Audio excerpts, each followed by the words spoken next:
খাবার স্যালাইনের নামে ক্ষতিকারক কেমিক্যাল খাচ্ছি আমরা। দেশের নামি দামি কোম্পানির মোড়কে কোমল পানীয় ম্যাঙ্গো জুসের নামেও খাওয়ানো হচ্ছে কেমিক্যাল।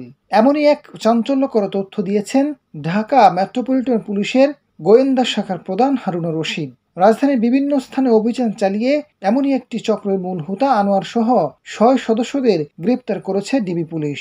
এ সময় বিপুল পরিমাণ ভেজাল খাদ্যপণ্য উদ্ধার করা হয়।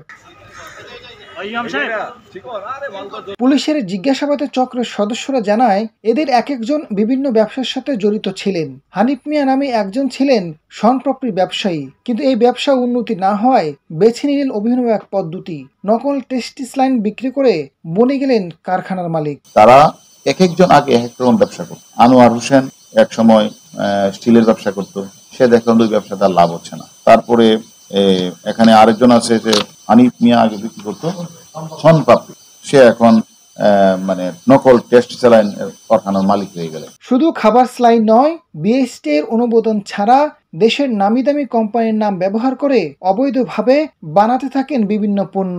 ম্যাঙ্গো জুস, কোমল পানীয় ও শিশুদের জন্য মজাদার খাবার তৈরি করে ফ্যাক্টরি দিয়ে সম্পদ ছালিয়ে ওঠে চক্রটি। আসামিরা কদমতলী থানা সিরাজ চেয়ালের বাসা বাড়াতে তারা কারখানার শিশু খাদ্য, ভেজাল কোমল পানীয় দ্রব্য, ডিঙ্গুলি উৎপাদন করে এবং এটার মূল হলো আনোয়ার হোসেন। তিনি শিশু খাদ্যের কারখানার মালিক।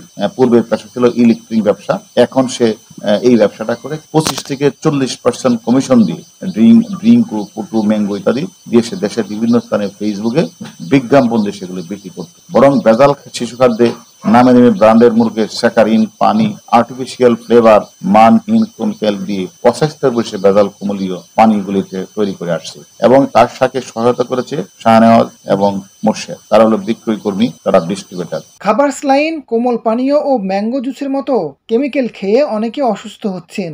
এসব খাবার খেলে অনেক সময় ব্রেন, কিডনি ও হার্ট ড্যামেজ হয়ে যায়। এভাবে আমি মনে করি যে এই যে অনুমোদনহীন এই কেমিক্যাল দিয়ে জব্দ মেশিনে ব্যবহার করে ড্রিঙ্ক, লিচি, আর্টিফিশিয়াল ফ্লেভার ড্রিঙ্ক এগুলি তৈরি করে একদিকে আমি মনে করি যে একদিকে মানুষকে অসুস্থ হচ্ছে। কারণ আমরা জানি স্যালাইনগুলি বা বাচ্চা শিশুরা যে খাবারগুলি খায় এগুলি আসলে আমরা পানি শূন্যতা হলে অথবা আমাদের প্রচণ্ড তাপদাহে যখন এগুলি ডায়রিয়া হয়, শরীর থেকে ইলেকট্রোলাইট বের হয়ে যায়, তার ঘাটতি পূরণের জন্য এগুলি খাওয়া হয়। কিন্তু দেখা গেলো এগুলিতে ইলেকট্রিক্যালের জন্য ঘাটতি ইমব্যালেন্স হয়ে যায়। ইমব্যালেন্স হয়ে গেলে কিন্তু তখন তার শরীরে বিভিন্ন অঙ্গপ্রত্যঙ্গে বিভিন্ন রোগও দেখা দেয়। তো সে কারণে আমরা মনে করি অনেক সময় brain damage, kidney, heart damage এগুলো হয়ে যায় এরকম কারণে। অবৈধভাবে গড়ে তোলা কারখানায় এসব কেমিক্যাল পণ্য বিক্রি করে অল্প দিনে লাভবান হচ্ছে এই চক্রটি। তবে বিএসটি এর অনুমোদনহীন এই সকল পণ্য ক্রয় ও বিক্রয় থেকে সবাইকে বিরত থাকার আহ্বান জানান ডিবি প্রধান। যারা অবৈধ এই ব্যবসার সাথে জড়িত তাদের আইনের আওতায় নিয়ে আসার কথা জানানো হয়। এই সকল পণ্য যাদের কোনো এক্সপায়ার ডেট নেই এবং যাদের কোনো বিএসটি এর অনুমোদন নেই, লেখা নেই, আমি মনে করি এগুলি না খাওয়াই বলো। কারণ এই ধরনের নকল টেস্ট স্যালাইন অসুস্থ ব্যক্তি খেলে তো শরীরের ইলেকট্রিকের ইমব্যালেন্স তৈরি, অনেক সময় মৃত্যুবরণ করতে পারে। মানে বিভিন্ন জায়গাগুলোতে এই ব্যবসাটা করছে, তাদের সম্পর্কে তথ্য নিয়ে আমি মনে করি সবাইকে আমরা আইনের আওতায় নিয়ে আসবো। আজাদ ফারুক, সোনালী নিউজ, ঢাকা।